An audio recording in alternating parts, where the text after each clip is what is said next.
Hello বন্ধুরা, প্রিয়া ইপসা কিচেনে তোমাদের সবাইকে স্বাগত। আজকে তোমাদের সাথে শেয়ার করলাম চিড়ের পকোড়া। একবার আমার মতন করে চিড়ে দিয়ে পকোড়া বানিয়ে খেয়ে দেখো, দারুণ খেতে লাগে। রেসিপিটা ভালো লাগলে প্লিজ আমার চ্যানেলটিকে লাইক ও সাবস্ক্রাইব করে দিও। তবে দেখে নাও আমি এটা কেমনভাবে তৈরি করি। একটা বাটির মধ্যে 1.5 কাপ চিড়ে নিয়ে নিলাম।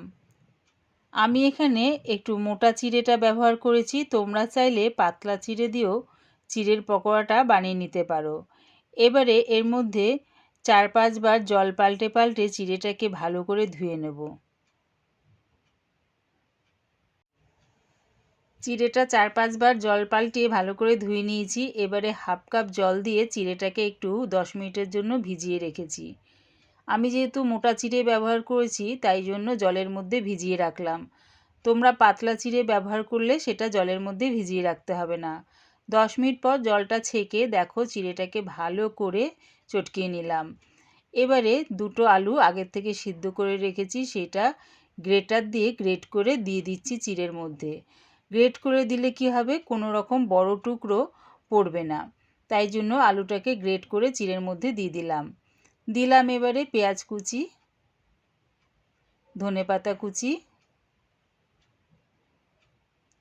4টে কাঁচা লঙ্কা কুচি, ঝালটা সম্পূর্ণ নিজেদের স্বাদ অনুযায়ী ব্যবহার করো। দিলাম 1 চামচ চাট মশলা, 1 চামচ কাশ্মীরি লঙ্কার গুঁড়ো, কালারের জন্য এটা ব্যবহার করলাম। আর দিলাম 1/2 চামচ ঝাল লঙ্কার গুঁড়ো, দিলাম স্বাদ অনুযায়ী নুন। এবারে সব কিছু একসাথে ভালো করে মাখিয়ে নেব। এর মধ্যে কিন্তু কোনো রকম জল ব্যবহার করতে লাগবে না। আলুর মধ্যে একটা জলাভাব আছে, আর চিড়েটাকে জল দিয়ে ধুয়ে নিয়েছিলাম, সেহেতু দেখো আলাদা করে বাইরে থেকে জল দিতে লাগলো না। এবারে এরকম ছোট ছোট করে পকোড়ার মতন করে নিতে পারো, বা এরকম দেখো লম্বা করেও করে নিতে পারো। তবে আমি একটা গোল শেপ দিয়ে পকোড়াগুলো আগে থেকে বানিয়ে নিচ্ছি।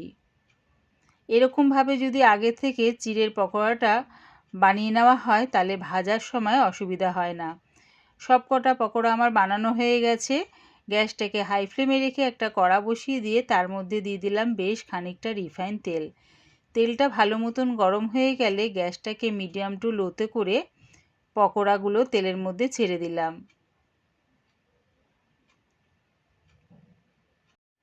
একদিকটা ভাজা হয়ে গেছে, আরেক দিকটা ভাজার জন্য উল্টিয়ে দিচ্ছি। এইভাবে উল্টে পাল্টে লাল লাল করে পকোড়াগুলো ভেজে নেব। তবে গ্যাসটাকে কিন্তু মিডিয়াম টু লোতেই রেখো, তাহলে দেখবে খুব সুন্দর করে ভাজা হয়ে যাবে। দেখো পকোড়াগুলো বেশ লাল লাল করে ভাজা হয়ে গেছে। এবারে এগুলো নামিয়ে নিচ্ছি। শীতকালে সন্ধেবেলায় একবার আমার মতন করে চা বা কফির সাথে এরকম গরম গরম চিড়ের পকোড়া বানিয়ে খেয়ে দেখো, সন্ধেবেলাটা বেশ জমে যাবে। ওই একই রকমভাবে তেলের মধ্যে চিড়ের পকোড়াগুলো দিয়ে উল্টে পাল্টে লাল লাল করে ভেজে নামিয়ে নেব। দেখো লাল লাল করে ভাজা হয়ে গেছে, এবারে নামিয়ে নিলাম। এইভাবেই সব পকোড়াগুলো আমি ভেজে নিলাম।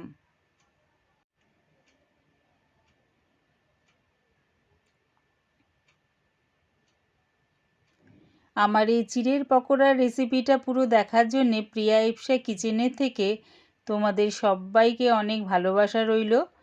আমি এই চিড়ের পকোড়াটা পরিবেশন করলাম টমেটো কেচাপ দিয়ে। রেসিপিটা ভালো লাগলে প্লিজ আমার চ্যানেলটিকে সাবস্ক্রাইব করে দিও।